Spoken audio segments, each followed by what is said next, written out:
Less than 24 hours before their opening World Cup 2026 match against Saudi Arabia, Marcelo Bielsa and the entire Uruguay national team were not in Miami. They were in Cancun, Mexico. Darwin Núñez was waiting. Federico Valverde was waiting. Rodrigo Bentancur was waiting. And Marcelo Bielsa was waiting too. Not waiting for kickoff. Waiting for permission to enter the United States. It sounds almost impossible to believe, but that is exactly what happened to one of South America's strongest national teams.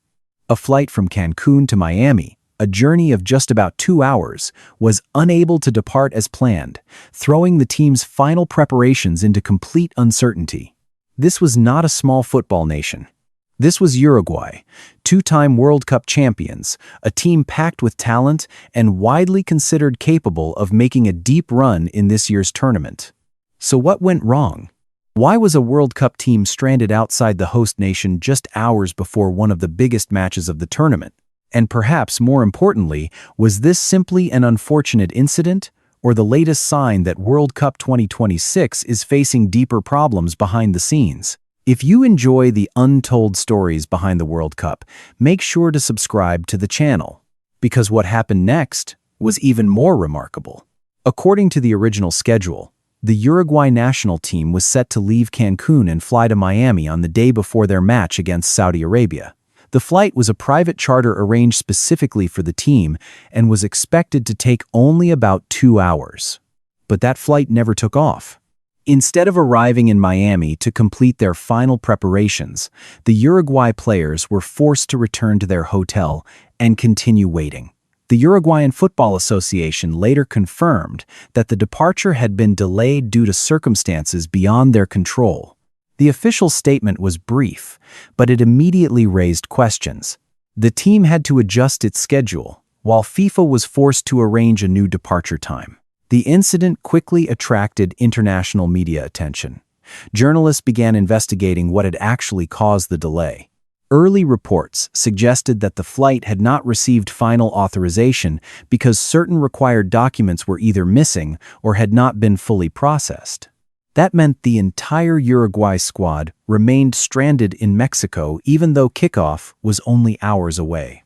This was not a routine commercial flight delayed by bad weather or a technical issue. This was a flight carrying a World Cup national team, and when one of the world's top football teams cannot reach its match venue on time, the story instantly becomes much bigger than an ordinary travel disruption. At that point, the question was no longer how long the delay would last. The real question was who was responsible for it. As international media outlets began covering the incident, a new problem quickly emerged. FIFA and the Uruguayan Football Association appeared to disagree on what had actually caused the delay. Uruguay's side claimed that the disruption resulted from issues that fell under FIFA's responsibility. In fact, when asked directly who should be held accountable, a spokesperson for the Uruguayan Football Association offered a remarkably brief response: FIFA. It was a striking statement, because if that claim was accurate, this was no longer a simple technical problem. It became a question about the organization and management of the tournament itself. FIFA, however, presented a very different explanation. According to FIFA, the delay was caused by a technical issue involving the aircraft. It was not a paperwork problem. It was not an authorization issue, and it was not a failure in tournament coordination. Within just a few hours, two completely different versions of the same story had emerged. One side said FIFA was responsible. The other insisted it was merely a technical malfunction. The problem was that both explanations could not be true at the same time. If FIFA's version was correct, then Uruguay was blaming the organizers for something beyond their control. But if Uruguay's version was accurate, then this represented an alarming organizational failure during the opening days of World Cup 2026. At that point, FIFA had not released a detailed report explaining exactly what had happened to Uruguay's flight.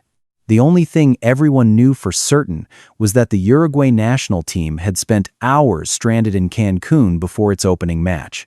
And it was that lack of clear information that allowed doubts and speculation to begin spreading. If Uruguay had arrived in Miami only a few hours late, this story probably would not have attracted so much attention, but the impact of the incident went far beyond a delayed departure. Because the team was stranded in Cancun, Uruguay missed its official pre-match press conference. This is a mandatory part of every World Cup schedule, where the head coach and player representatives speak to international media before taking the field. Under normal circumstances, it is little more than a routine obligation. But in this case, it created a remarkable contradiction. Uruguay could not attend the press conference because the team was unable to reach the United States on time. And according to some reports, missing official FIFA activities can potentially result in disciplinary measures. In other words, the team risked facing consequences for an incident it believed was not its fault. Beyond the media obligations, the disruption also affected the team's football preparations. Rest time was reduced. Training plans had to be adjusted. Tactical meetings were reshuffled at the last minute. For a team preparing for its opening World Cup match, those are not minor details. Major tournaments are often decided by the smallest margins. A canceled training session, a disrupted night's sleep, a schedule thrown into chaos. Any one of those factors can have an impact. That is why this story quickly grew beyond the scope of a delayed flight. It became a question of responsibility. If a World Cup team encounters an unexpected problem, who is responsible for making sure everything still runs according to plan? And that is when many observers began looking back at a growing list of other incidents that had already emerged during World Cup 2026. There was a reason why Uruguay's situation quickly became a major topic of debate. It was not the first case. During the opening days of World Cup 2026, a series of similar stories began emerging one after another. First came Omar Artan, the Somali referee selected by FIFA to officiate at the tournament. According to reports, he was held for several hours at the airport before ultimately being denied entry. One of the officials chosen for the biggest football event in the world was unable to enter the host nation. Then there was Thomas Partey, Ghana's vice-captain. He reportedly encountered immigration-related issues involving travel procedures in Canada and was unable to join his national team according to the original schedule. The Iranian national team also spent weeks preparing in Mexico before the tournament, as concerns surrounding travel arrangements and entry procedures continued to circulate. Several Iraqi players were reportedly affected by difficulties during the processing of their travel documents. Swiss forward Breel Embolo was also mentioned in reports connected to technical documentation issues. Wadensky Pierre of Haiti was said to have faced obstacles during the entry process. And even Jibril Rajoub, president of the Palestinian Football Association and an officially accredited participant at the tournament, was reported by international media to still be waiting for entry authorization. Each case was different. Each situation had its own details and circumstances. But when all of them were viewed together, a pattern began to emerge. Players, referees, football officials, national teams. Difficulties involving travel and access to the tournament seemed to be appearing at multiple levels. That is why Uruguay's situation generated far more discussion than a simple flight delay, because it was becoming increasingly difficult to view it as an isolated incident. And that was when one name started attracting more attention than anyone else in this story: Marcelo Bielsa. Marcelo Bielsa is not the type of coach who regularly inserts himself into off-the-field controversies. But when he speaks, people tend to listen. Over more than 3 decades in football, Bielsa has built a reputation as one of the most influential tactical minds of the modern era. Many of the world's leading coaches, from Pep Guardiola to Mauricio Pochettino, have openly described him as a major inspiration. What makes this story even more interesting is that Bielsa had raised concerns about tournament organization in the United States long before this incident occurred. During Copa America 2024, which was also hosted in the United States, Bielsa publicly criticized several logistical issues. He argued that teams were required to travel excessive distances, schedules were not always practical, and certain aspects of the organization failed to meet the standards expected of a major international tournament. As always, Bielsa did not choose his words carefully to avoid controversy. He simply said what he believed. At the time, many people dismissed those comments as the opinion of a demanding coach known for setting exceptionally high standards. But 2 years later, at World Cup 2026, Bielsa suddenly found himself at the center of a logistical controversy of his own. Instead of focusing entirely on his team's opening match, he was sitting in a hotel in Cancun, waiting for permission to travel while his squad remained unable to enter the United States.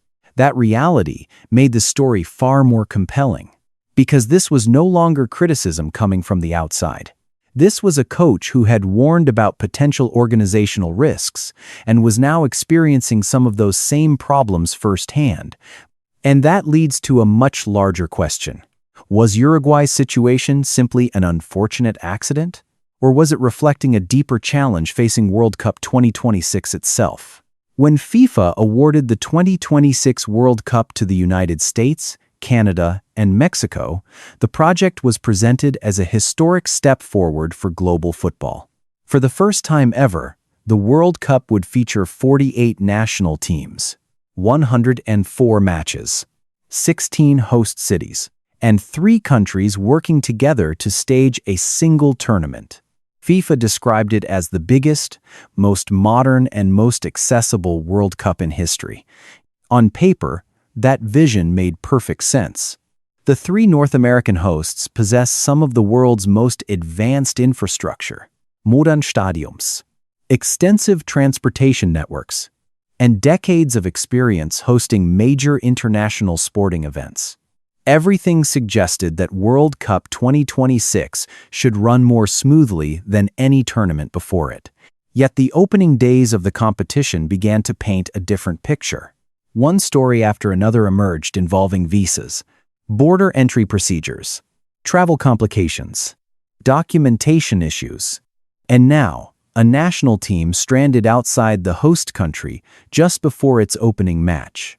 Of course, a tournament as large as the World Cup is always going to face challenges. No one expects perfection, but what has attracted attention is not simply the number of incidents. It is the fact that so many of them revolve around the same issue, access to the tournament itself.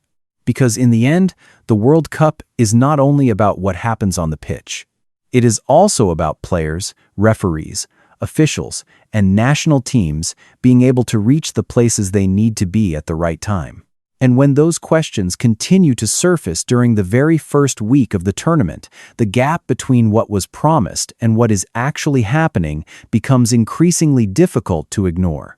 Over the past several days, FIFA has continued to emphasize one point. It does not control borders. It does not issue visas. And it does not decide who is allowed to enter the host nation. From a legal perspective, that is entirely true. But for many fans, the question is no longer about who stamps the passport. The question is who should be held accountable when things do not go according to plan. Because FIFA is not a spectator watching from the outside. FIFA chose the host countries. FIFA created the 48-team World Cup format. FIFA promoted this tournament as the biggest and most accessible World Cup in history. And FIFA is also the organization set to generate billions of dollars from the event. That is why many people believe FIFA cannot simply step forward when everything goes well and then step back when problems begin to emerge. If a referee is denied entry, if a football official is still unable to enter the host nation, if a national team is stranded outside the border just hours before a match, fans are not going to ask which agency processed the paperwork. They will ask a much simpler question. How could this happen at a World Cup? And that may be the biggest challenge FIFA is facing right now. Not what is happening on the pitch, but the growing number of questions being asked outside the stadium. Yet, this is only the first week of the tournament. World Cup 2026 still has more than 100 matches to play. Were these incidents simply the early growing pains of a massive global event? Or are they signaling a larger problem that is only beginning to reveal itself? Keep that question in mind, because what happens next may ultimately determine how people remember World Cup 2026 for years to come.